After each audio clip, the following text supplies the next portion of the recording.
24 වෙනි MCQ එක මේකේ තියෙනවා H2O2 ද්‍රාවණයක ප්‍රබලතාවය සාමාන්‍ය උෂ්ණත්වය හා පීඩනයේදී මේ සා වූ P කියලා තියෙන මේ සම්මත උෂ්ණත්වයේ පීඩනය කියන එක නේ සම්මත උෂ්ණත්වයේ පීඩනය කියන්නේ සාමාන්‍යයෙන් සා අකුර නෙමෙයි සයන්න ඌ P කියලා එන්නේ සම්මත උෂ්ණත්ව පීඩන එහෙමනේ කියන්නේ එතකොට සා ඌ P කියලා එන්නේ මේ සා අකුර නෙමෙයි එන්නේ සා වූ P කියලා එන්නේ මේකේ ඒතර පොඩි ටයිපින් මිස්ටේක් එකක් තියෙනවා. ලබා දෙන O2 වායුවේ පරිමාව ඇසුරෙන් ප්‍රකාශ කළ හැකියි.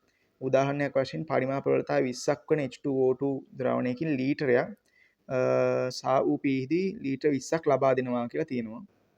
විකර්ණ සමීකරණය දීලා තිනවා.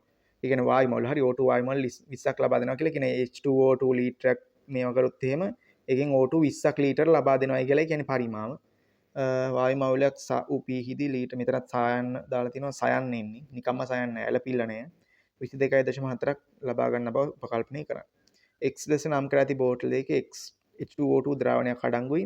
මෙම X ද්‍රාවණයෙන් 25කට තනුක H2SO4 හමුයි KMnO4 සමග අනුමාපනය කෙරෙට අන්තලක්ෂයට එළඹීමට අවශ්‍ය වූ පරිමාව 25ක් විය. X ද්‍රාවණයේ පරිමාව ප්‍රබලතාවය කීයද කියලා අහනවා. දැන් මෙතන රෙඩොක්ස් ගානක් තමයි තියෙන්නේ. හරිද? රෙඩොක්ස් ගානක් තියෙන්නේ. මේක ඇත්තටම ගත්තොත් මේ උත්තරේ ඕල්. හරිද? 24ට උත්තරේ ඕල්. ඒකේ උත්තරේ ඕල් වෙන්න හේතුව මේ ඇත්තටම හොයලා බලපුවම කිව්වේ එකක් මේ සා කියලා තියෙන හින්දා එතන පොඩ්ඩක් අවුල් වගේ එකක්. අනිත් එක මේ පරිමා ප්‍රබලතාවය කියන සාධකයේ සිලබස් එකේ නැහැ කියලාත් සමහර තැන්වල දාලා තිබ්බා. කොහොම හරි මේ හේතු දෙක හින්දා ඕල් තමයි තිබ්බේ. නමුත් අපි මේක හදන හැටි බලමු. හරිද? ප්‍රශ්න වැරදුනට කමන්නේ ඒකෙන් ගන්න පුළුවන් දේ ගන්න එකනේ වැදගත්කම. එතකොට ඒ හන්දා අපි පොඩ්ඩක් බලමු මේක හදලා මෙතන තියෙන්නේ H2O2 එක්ක තනුක H2SO4 සම KMnO4 අනුමාපනය කරන ගන්නේ. අනුමාපනය අපි ලියලා බලමු කොහොමද මේක හැදෙන්නේ කියලා. දැන් මෙතනදී ආම්ලික මාධ්‍යයේ KMnO4 ගත්තාම අපිට redox වලට වැදගත් වෙන්නේ MnO4- විතරයි. KMnO4 කියන්නේ K+ MnO4- දෙකක් තියෙනවා. අපිට වැදගත් වෙන්නේ MnO4- ආම්ලික මාධ්‍යය මොකක් බවටද එයාපත් වෙන්නේ? ඒක මතක තියෙන්න ඕනේ Mn2+ බවට පත් වෙන්නේ. හරි. එතකොට ඔක්සි හරණය වෙලා තියෙන්නේ. හරි මෙයා ඔක්සි හරණය වෙලා තියෙන්නේ. එතකොට ඔයාට මතක ඇති දැන් උඩ එකක් කතා කරා H2O2 කියන්නේ ඔක්සිකරණය හරණයයි දෙකම වෙන්න පුළුවන් කෙනෙක්. හැබැයි දැන් මෙයා ඔක්සි හරණය වෙන හින්දා H2O2ට දැන් H2O2ට වෙන්න පුළුවන් ඔක්සිකරණය. H2O2 ඇත්තටම ගත්තොත් නම් දෙකම කරන්න පුළුවන්. H2O2ට ඕන නම් O2 වෙන්නත් පුළුවන් H2O වෙන්නත් පුළුවන්. දැන් H2O2 වල O2 ඉන්නේ ඍණ එකේ. එයාට ඕන නම් බිඳුවට යන්නත් පුළුවන්. ඍණ දෙකට යන්නත් පුළුවන්. බිඳුවට ගියොත් එහෙම ඒක ඔක්සිකරණය. ඍණ දෙකට ගියොත් මෙතන ඍණ එකේ ඍණ දෙකට ඒක ඔක්සිහරණය. හරි. දැන් මෙතන Mn2+ MnO4- ඔක්සි හරණය වෙන හින්දා රෙඩොක්ස් ප්‍රතික්‍රියාව සම්පූර්ණ කරන්න මෙයාට ඔක්සිකරණය වෙන පැත්තට කියන්නේ O2 වෙන පැත්තට ප්‍රතික්‍රියාව සිද්ධ කරගන්න වෙනවා. එතකොට ජලය නෙමෙයි වෙන්නේ. හරි. ආන් එහෙමයි ඒකේ ප්‍රතිඵලය එතකොට තීරණය කරන්නේ. එතකොට H2O2 ඔතනදී ඔක්සිකරණය වෙනවා O2 බවට. O2 වෙනවා ඔක්සිකරණය වෙනවා. හරිනේ. දැන් ওই දෙක එකතු කරලා රෙඩොක්ස් ප්‍රතික්‍රියාව අපි ලියා ගමු. එතකොට MnO4-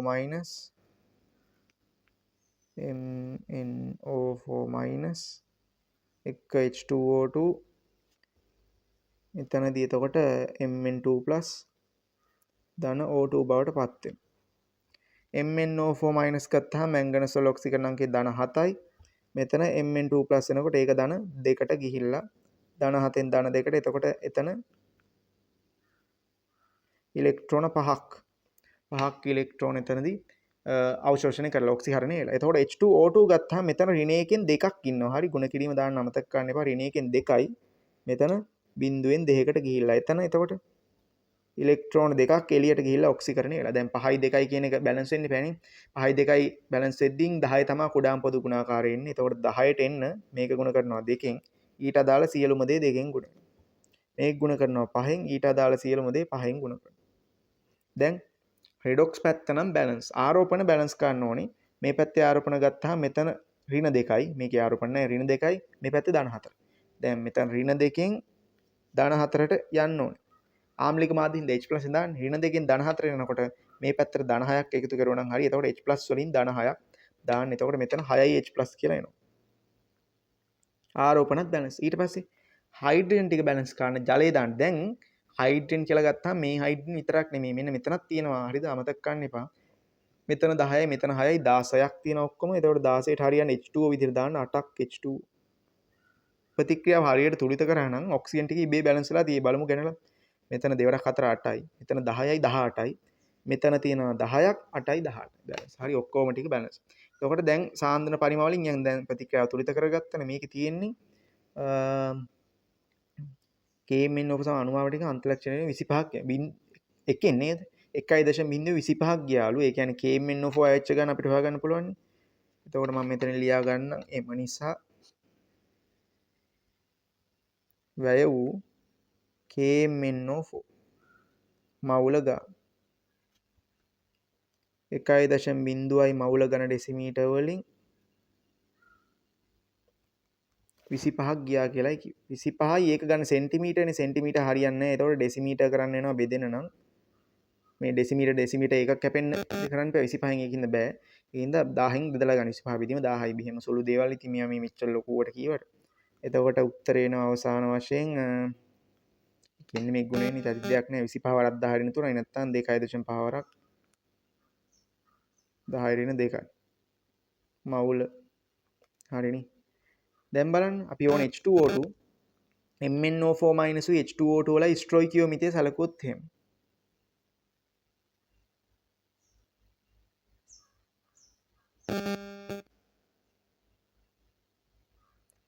ස්ටොයිකියෝමීතික අනුපාතය සලකනවා අපි MnO4- උයි H2O2 අතර. කීයක් තියෙන්නේ?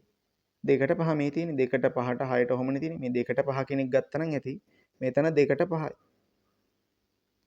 හරි දෙකක් තිබ්බොත් 5යි. එහෙනම් 2.5 වරක් 10 රින 2ට කීයද? එම නිසා තිබූ H2O2 මවුල. H2O2 මවුල ගාන එනවා. එතකොට අරගේ හරි පරිමාව 25යි නේද? ඔව් හරි. H2O2 මවුල ගාන එනවා MnO4- ගාන 2න් 5න් ගුණ කරන්න. එතකොට 2.5 වැඩි කිරීම 10 රින 2යි මවුල කියන එක 2න් බෙදලා 5න් ගුණ කරන්න.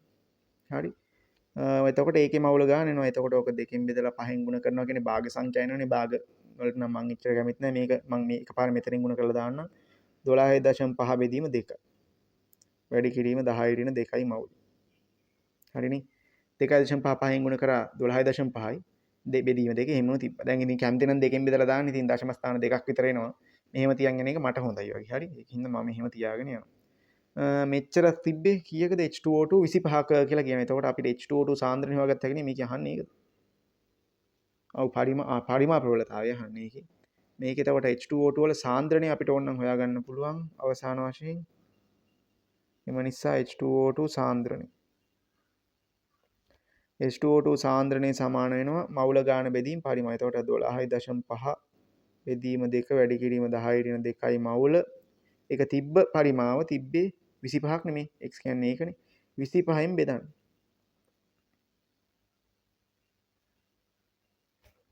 25යි ඝන සෙන්ටිමීටර්. එතකොට 25 වැඩි කිරීම 10 රින 3ක් කියලා එනවා. ඝන ඩෙසිමීටර් වලට එනවා නැත්නම් 25 බෙදීම 1000යි ඝන ඩෙසිමීටර්. එතකොට ලේසියිනේ මේක 125 වරක් 10 රින 3 තිබ්බනම් වැඩේ ලේසි. මේ 10 රින 3 මේ 10 රින 3 කැන්සල්. 125 කියන එක මේ බෙදීමක බෙදීමක් නෙන්නේ. 125 50න් බෙදන් තියෙන්නේ. 125 50න් බෙදපුවාම 2.5යි. මවුල ඝන ඩෙසිමීටර්. එහෙම නෙන්නේ. 2.5යි මවුල ඝන ඩෙසිමීටර්. දැන් මේක අහන්නේ H2O2 අඩංගුවේ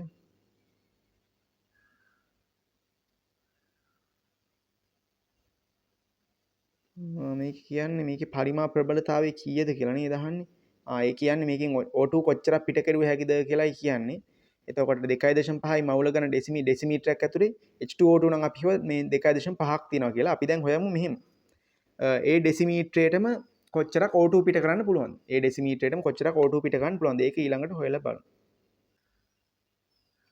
එතකොට මම මෙතනදී H2O2 වල වියෝජන ප්‍රතික්‍රියාව සලකනවා. මොකද මට ඕනේ H2O2 වලින් කොච්චරක් O2 පිට වෙනවද කියලා හොයාගන්න. එතකොට H2O2 වියෝජනය සලකපුවාම ඔතන එන්නේ H2O2 එක වියෝජනය වෙනවා. ඕකෙන් එන්නේ H2O ධන O2. තුලිත ගන්න මෙතන 2යි මෙතන 2යි දාපුවම හරි මේ O2 ගෑස් නෙන්නේ. එතකොට දැන් බලන්න මේකේ ස්ටොයිකියෝමීටර් H2O2 දෙකට O2 මවුල එකක් තමයි එන්නේ. අපි බලමු මේක. එතකොට එම නිසා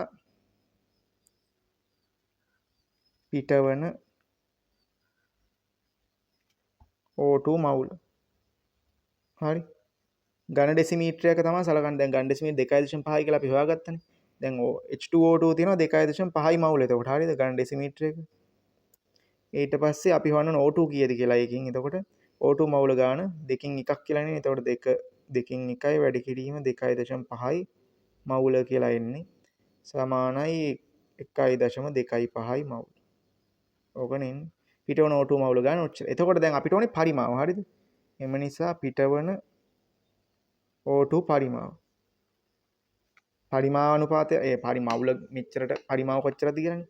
පරිමාව කියන්නේ 1.25යි මවුල වැඩි කරන්න ඕනේ ඕක. මේකේ දීලා තියෙනවා කොයි මවුලයක් ලීටර 22.4ක් කියලා තියෙන මවුලයක් ලීටරයක් කියන්නේ ගන්න ඩෙසිමීටරයක් තමයි 22.4යි. ඩෙසිමීටර මවුලයට මොමනේ තියෙන්නේ මේ මවුලයට මවුල කැපෙනවා. එතකොට අවසාන වශයෙන් එන්නේ 1.25 ගුණ කරන්න 22.4යි වලින්. එතකොට ඩෙසිමීටර වලින් උත්තරේ එනවා. දැන් මේකේ ආපු දත්ත ටික පොඩ්ඩක් බලන්න. හරි දැන් මේක සුළු කරලත් අපි ගමු 1.25න් ගුණ කරන්න තියෙන්නේ. 1.25න් ගුණ කරනවා කියන එක හිතන්න ලේසි සාමාන්‍යයෙන් 10 බෙදීම 8යි කියලා නේද? 1.25 කියන්නේ 10 බෙදීම 8යිනේ. මේක 22.4යි ඩෙසිමීටර. ඔන්න ඔහම ගත්තා නම් ටිකක් සුළු කරගන්න ලේසි මට. ඕගලන්ට වෙන විදියක් තියෙනවා නම් ඉතින් ඒ විදිහට සුළු කරගන්න. එතකොට මේක 224 8ෙන් බෙදන්න තියෙන්නේ. 10න් ගුණ කරපුවා 224 8ෙන් බෙදපුවාම 16ට 2යි. ඊට පස්සේ 64 64ට 8 28 28යි ගණන් ඩෙසිමීටර 28. එතකොට මේක කියන්නේ මෙන්න මෙහෙම දෙයක්. හරිද? H2O2 එකක් තියෙනවා. ඒකේ පරිමා ප්‍රබලතාවය කියන්නේ ඒකේ ලීටරයකින් පිට කරන්න පුළුවන් මොනවාද ඔක්සිජන් මේකේ මවුල ගන්න. ඔක්සිජන් මවුල ගන්නේ පරිමාව. හරි පරිමා ප්‍රබලතාවය කියන්නේ ඒක. එතකොට දැන් මම ගත්තොත් එහෙම මේකේ ලීටරයක් කියන ඝන ඩෙසිමීටරයක් තමයි. මේකේ ඝන ඩෙසිමීටරයකින් පරිමාව ඝන ඩෙසිමීටර කීයක් පිට වෙනවද කියලා නහන්නේ. ඒතර H2O2 ඝන ඩෙසිමීටරයක් ඇතුලේ ඔන්න මං හෙව්වා 2.5 මවුල තියෙනවා. එතකොට ඒකෙන් 28යි ඝන ඩෙසිමීටර පිට වෙනවා. මේ 28යි ඝන ඩෙසිමීටර තමයි එන්නේ. ඒතකොට පරිමාව ප්‍රබලතාවය කීයද? 1ට 28යි. 28 කියන එක තමයි එන්නේ. දැන් මේක ටිකක් ලොකු ගාණක්. හරි. 28 කියන්නේ උත්තරේ 4. 4 උත්තරේ තියෙනවා. හැබැයි මේකේ ඕල් කියලා දීලා තියෙන්නේ අර මම කියපු ප්‍රශ්නේ දෙක හින්දා වෙන්නේ නැති මේ සා කියලා දාලා තියෙන හින්දා එතන පොඩි අවුලක් තියෙනවා. අනිත් එක මේ පරිමාව ප්‍රබලතාවය කියන සාධකය අපිට වැඩි කතා කරන්නේ නැහැ. ඒ වුණාට මේකේ උත්තරයක් තියෙනවා. හරි මේක හොඳ ගාණක්. දැන් පොඩ්ඩක් වේගෙන් මතක් කරමු මේක හැදුවේ කොහොමද කියලා. මේකේ තියෙනවා මෙහෙම පරිමා ප්‍රබලතාවය කියලා සාධකයක් තියෙනවලු. ඒකෙන් කියන්නේ මේ H2O2 1 ලීටරයකින් පිට කරන O2 ලීටර ගන්නවලු. හරිද?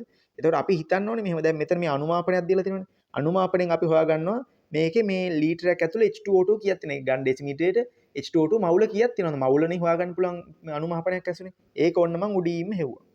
එතකොට H2O2 MnO4- එක අනුමාපනය කරනවා.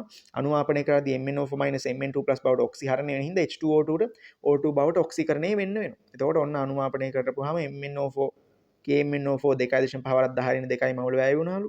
ඊට පස්සේ ස්ටොයිකියොමීතියෙන් තියෙනවා මේක තුලිත කරලා 2ට 5යි H2O2 එහෙනම් තිබ්බ ගාන මම හොයාගත්තා 2.5යි මවුල මේ තමයි තිබ්බේ ගන්න ඩෙසිමීටරයක් ඇතුළේ කියලා. මේ සුළු කිරීම අස්සින් ආයෙ හරිය මේ 25න් බෙදලා ගත්තේ ඩෙසිමීටර කරන්න. ඊට පස්සේ මම කරා මෙහෙම. දැන් ඔය කරේ H2O2 ඕකේ තේරුම මොකද්ද? ලීටරයක් ඇතුලේ මවුල 2.5 තියෙනවා. ලීටරමයි ඝන ඩෙසිමීටර කියන්නේ. ලීටරයක් ඇතුලේ මවුල 2.5 තියෙනවා. මම හිතනවා මෙහෙම. එතකොට H2O2 වියෝජනය වුණා නම් H2O2 වියෝජනය වුණොත් කොච්චර O2 ගාණක් ඒද? O2 මවුල ගාණ එතකොට හොයාගන්න පුළුවන් 1.25 මවුල. මවුල ගාණ වැඩක් නැහැ. මේක අහන්නේ පරිමාවනේ. පරිමාව නම් ඉතින් එක මවුලයක් 22.4යි නම් මෙච්චර ගාණකට කීයද? 28යි කියලා එනවා. හරිද? දැන් ඕකේ තේරුම් බලන්න. මේකේ H2O2 වලින් ඝන ඩෙසිමීටරයක් නැත්තම් ලීටරයක් ගත්තොත් O2 1.25 මවුල නැත්තම් 28යි ඝන ඩෙසිමීටර පිට වෙලා ඒක තමයි අහන්නේ. එතකොට H2O2 ඝන ඩෙසිමීටරයකින් මේකෙන් ඝන ඩෙසිමීටර කීයක් පිට වෙනවද? ලීටර කියන්නේත් ඒකම තමයි. එතකොට 28. 28 කියන එක තමයි උත්තරේ එන්නේ. හරිද? මේක පොඩ්ඩක් හොඳට තේරුම් ගන්න ඕනේ. හොඳ ගණනය කිරීමක් තියෙනවා. උත්තරේ අංකය 4 එන්නේ අර කියපු ප්‍රශ්න හින්දා ඕල් කියලා දීලා තියෙනවා. 24 මාකින් ගන්නවා නම් ඔයාලට ලකුණු හම්බ වෙනවා නිකම්ම ඕල් කියලා තමයි එන්නේ. දැන් මේ වගේ එකක් ඇත්තටම ඕල් දෙන එක එක අතකින් හුඟක් පාඩුයි. හරිද? දැන් බලන්නකො මෙච්චර ලොකු ගණනයක් කරලා ඒ හරි උත්තරයකුත් මෙතන දීලා තියෙනවනේ.